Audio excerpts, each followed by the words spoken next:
রাস্তাটা আমরা ক্লিয়ার করে দেই যেন সাধারণ মানুষ যেতে পারে।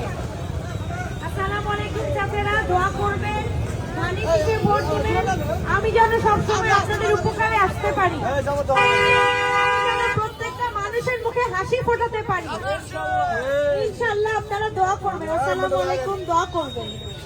আপনাদের দোয়ার বরকতে ইনশাআল্লাহ আমি অবশ্যই আপনাদের মুখে একদিন হাসি ফোটাতে পারবো।